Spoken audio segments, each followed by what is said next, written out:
all the 9/11 whistleblowers, perhaps the most noteworthy are the 9/11 commissioners themselves. The 9/11 Commission, formerly the National Commission on Terrorist Attacks upon the United States, was set up by President George W. Bush, who dragged his heels a full 441 days before finally establishing a body to investigate the events of September 11, 2001, and to prepare a full and complete account of the circumstances surrounding them. But that remarkable gap between the events and the impaneling of the commission was not due to mere laziness. Bush actively resisted any investigation for as long as he could, taking the extraordinary and unprecedented step of personally asking Senate Majority Leader Tom Daschle to limit Congress's investigation into those events. It was only when the political pressure to form a commission of inquiry became too great for Bush to resist that he authorized the commission and nominated a chairman, Henry Kissinger. Today I'm pleased to announce my choice for commission chairman, Dr. Henry Kissinger. Do you have any concerns about, once the commission begins its work, if fingers point to valuable allies, say Saudi Arabia, for example, the implications, the policy implications this could have to the United States, particularly at this delicate time? I have been given every assurance by the President that we should go where the facts lead us. Kissinger's reputation as a cover-up artist and tool of the political establishment was such that even the New York Times speculated that Bush's nomination of him showed that the president wanted to contain the investigation into 9/11, not enable it. 9/11 victims' family members, similarly concerned that Kissinger was being appointed to run a cover-up commission, challenged him to his face to release the client list of his political consulting business. Several family members approached Kissinger and requested a meeting at his office in New York. Prior to the meeting, Kristen Breitweiser conducted a thorough investigation of Kissinger's potential conflicts of interest. Probably much to the chagrin of some of the people in the room, Lori asked some very pointed questions. Would you have any Saudi American clients that you would like to tell us about? And he was very uncomfortable, kind of twisting and turning on the couch. And then she asked whether he had any clients by the name of Bin Laden. And he just about fell off his couch. Former Secretary of State Henry Kissinger stepped down from the position Friday. We thought the meeting went well. The next morning, Kissinger resigned his post as head of the 9/11 Commission, and former New Jersey Governor Thomas Kean and former Indiana Congressman Lee Hamilton were appointed chairman and vice chairman respectively to take his place. Remarkably, the suggestions of political cover-up did not end there, nor were they confined to a marginalized, lunatic fringe of conspiracy theorists derided by the establishment media.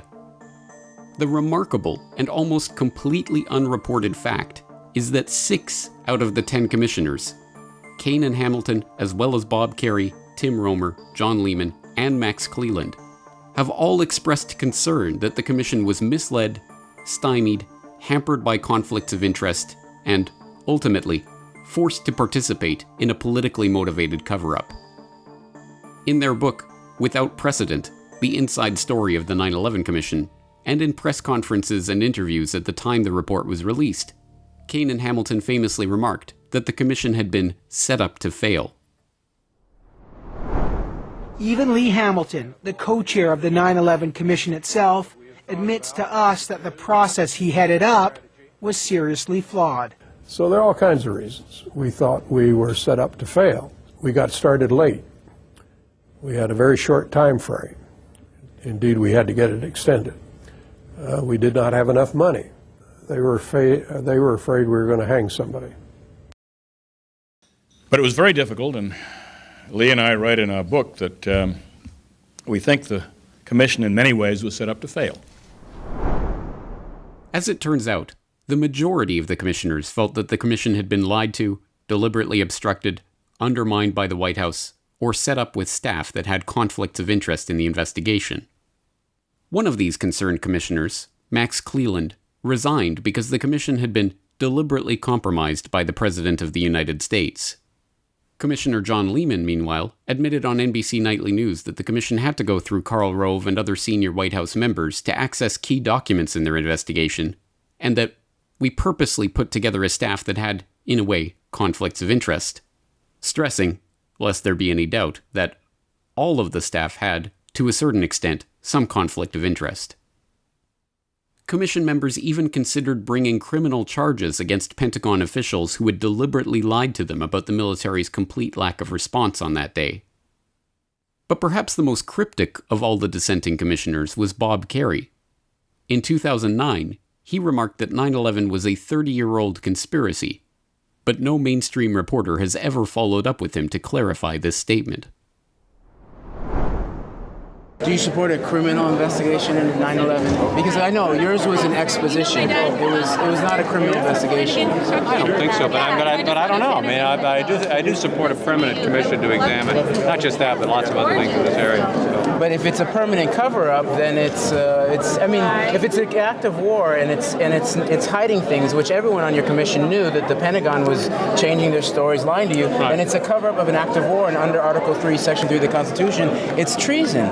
So unless we get to the very bottom of it, then we're still talking a treasonous exposition. This is a longer conversation. I'm not sure this would ever get to the bottom of it. We have to, or we can't save our countries. I don't think. Well, if that's the condition upon which we're going to be saving our country, because the problem it's a 30-year-old conspiracy. No, I'm talking about 9/11. That's what I'm talking about. Oh, you are. You mean this? Yeah. Anyway, I got it. Okay, be well. Okay, thanks. It is utterly remarkable that the 9/11 Commission and its final report are still held up as the final word on the events of September 11th, 2001, when a majority of its own commissioners admit that the commission was a cover-up and did not get to the bottom of the story. Even more remarkable is that this fact has never even been mentioned, let alone examined, in any mainstream media report. And, despite the fact that the majority of Americans believe the government is concealing what it knows about the events of September 11th from the public, to this day, anyone who raises questions about the commission or its findings is treated as a conspiratorial loony by those same media personalities that refuse to report on the 9/11 Commission's own whistleblowers. It should be apparent by this point that the old argument that someone would have talked is not just fallacious, but factually incorrect. There have, in fact, been numerous whistleblowers, with documentable evidence of the frauds and fictions that have been constructed around the official 9/11 narrative. Their disclosures put the "but someone would have talked" doubters in an uncomfortable predicament. Either they are lazy, boldly pronouncing on issues they have not themselves bothered to investigate, or they are lying. What is especially galling when the so-called skeptics use the "someone would have talked" fallacy is that the whistleblowers have in fact done everything possible to publicize their stories, holding press conferences, filing formal appeals, joining whistleblower organizations, and making themselves available for interviews. For their heroic efforts, these brave men and women have been fired from their jobs, shunned by former colleagues, smeared by the mainstream media, and ignored by the public. Someone would have talked. Indeed, numerous someones have talked. Some of them have even screamed. But when their cries are ignored, the stories of the 9/11 whistleblowers sound like the proverbial trees falling in the forest with no one around to hear them. Unless and until we give these valiant men and women a voice, then we will never hope to learn the truth about 9/11.